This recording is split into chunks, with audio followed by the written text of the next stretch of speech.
Welcome to Filthy Ford Productions. Today we are here to talk about the timeline in which we have learned the events in history. Alright, today we're going to be starting with the European Renaissance. The Renaissance was a period of European culture, artistic and political and economic rebirth following the Middle Ages. And it took place from the 14th to the 17th century, following the Middle Ages. And it took places from the... Some major causes that started the Renaissance in Europe would be the bubonic plague.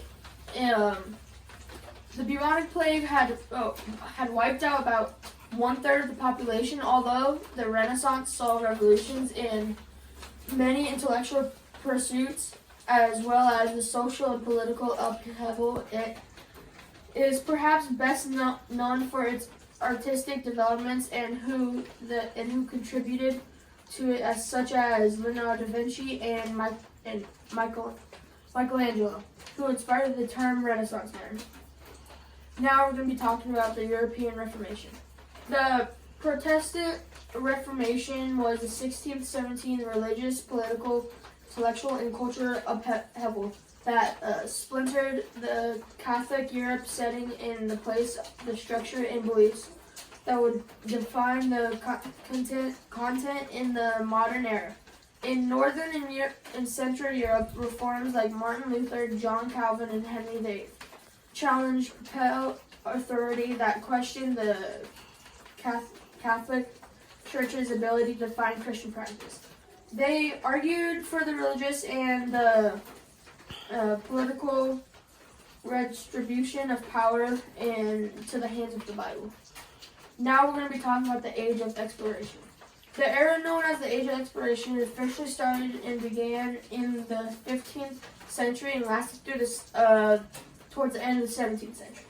The period is characterized as a time the Europeans began exploring the world by sea in search of new trading routes, wealth, and knowledge.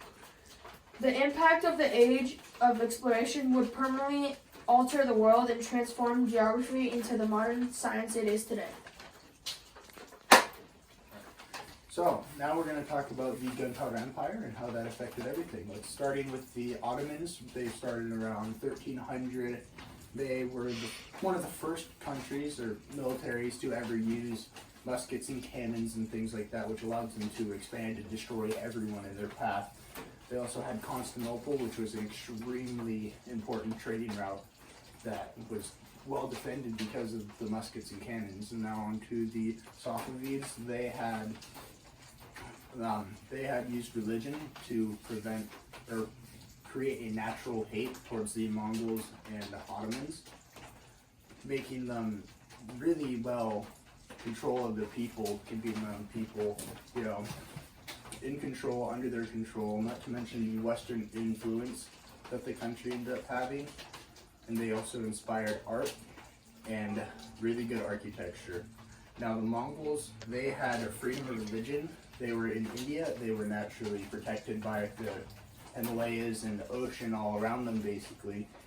And that allowed them to just hang out, they had freedom of religion, whatever you want. And now on to the East Asian Empire, starting with Korea. They were isolated. They were known as Hermit Kingdom. They didn't allow anybody, and the only person that they actually dealt with was the Dutch. That allowed them to, have some sort of trading, but didn't modernize them due to other things, like other countries were modernizing a lot faster than Korea was.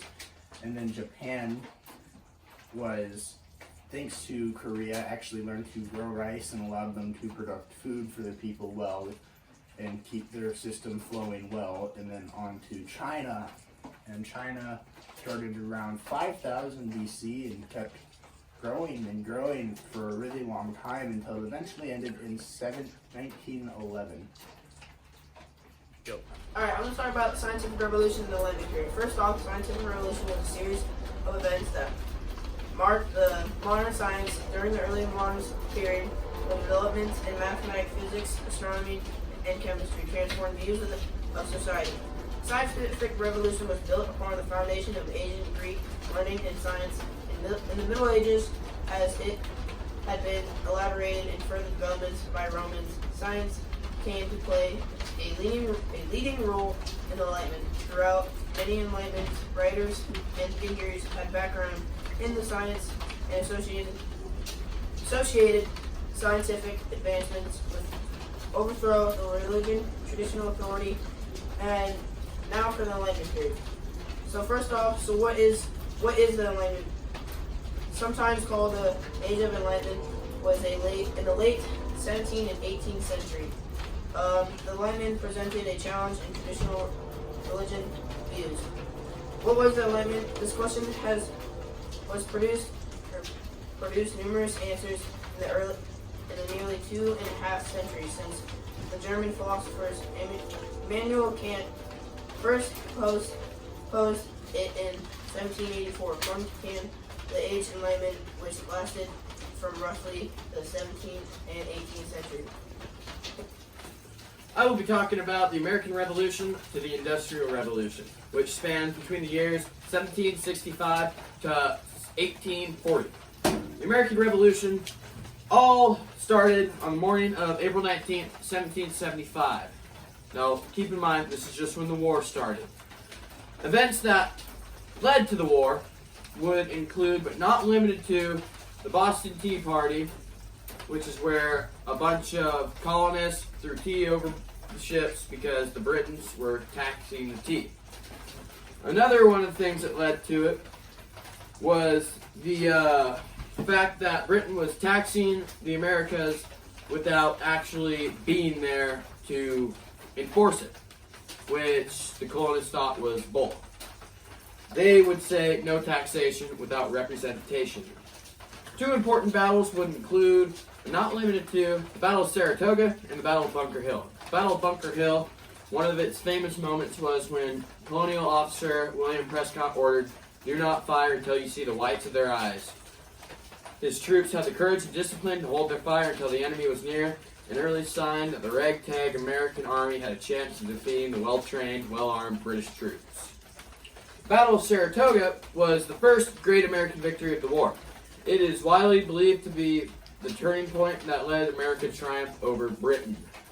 Congress had chosen General George Washington to lead the Continental Army. Throughout the entire war, the U.S. had engaged 217,000 troops, and American battle deaths amounted to 4,435 troops, which are kind of staggering low numbers considering that it was a bunch of ragtag forces going up against probably the most well-trained, well-equipped army of the time. The war ended when the Treaty of Paris was signed in 1783. Great Britain had acknowledged that America was independent, meaning away from their rule, and the treaty established a northern boundary with Canada and set the Mississippi River as the western boundary. Speaking of revolution, this Revolutionary War had sparked the thoughts and ideas of freedom and liberty across the world. The next revolution would carry us into France with the French Revolution, 1789 to 1799. Three of the most important people of the French Revolution would include, but not limited to, Maximilien Robespierre, Marie Antoinette, and King Louis V. The four main phases of the French Revolution would span from 1789 to 1792, which was the most liberal phase of the French Revolution. Then, in 1792 to 1794, there was a radical Republican phase.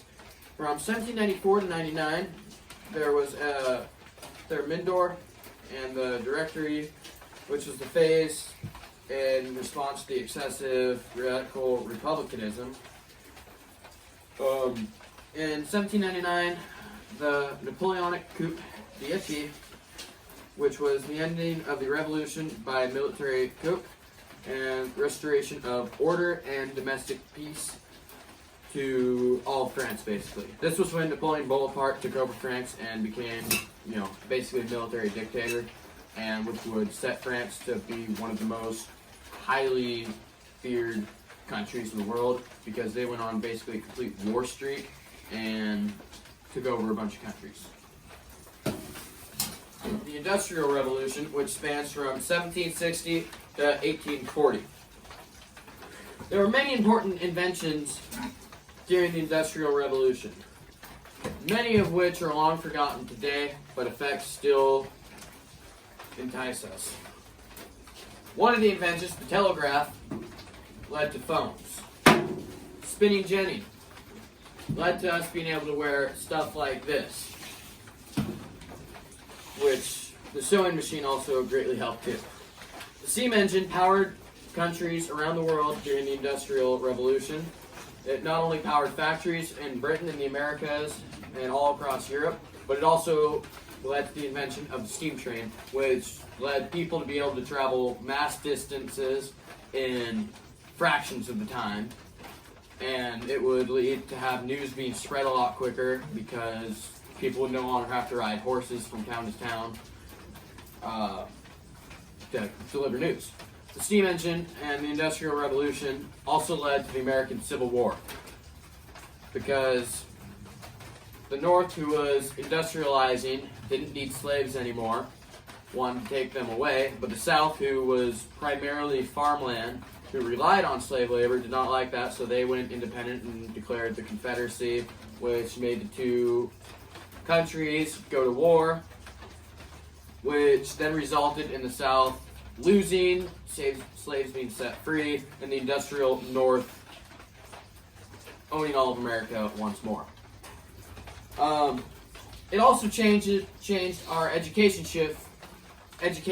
system dramatically. Instead of Industrial Revolution, which went from 1760 to 1840. There were many important inventions during this era. One of the many most important was the steam engine, which drove countries everywhere. Not only did it power the factories across Europe and the Americas, but it also led to the invention of the steam train, which made people and news travel much quicker.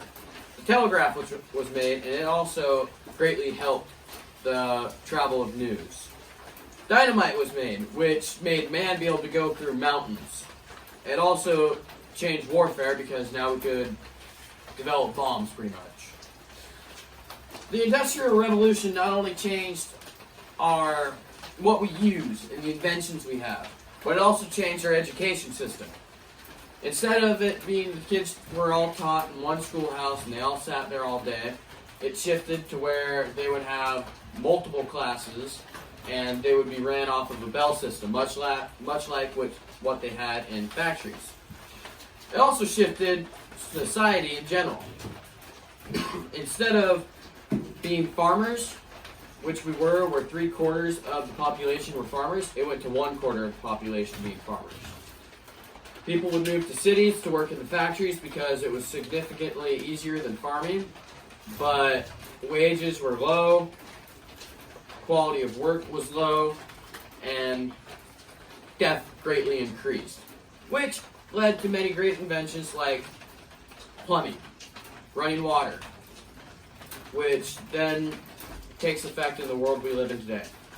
All in all, without the Industrial Revolution, our lives would be greatly changed and we would basically all be really, really dumb. Thank you for watching. This has been a Filthy Forward production.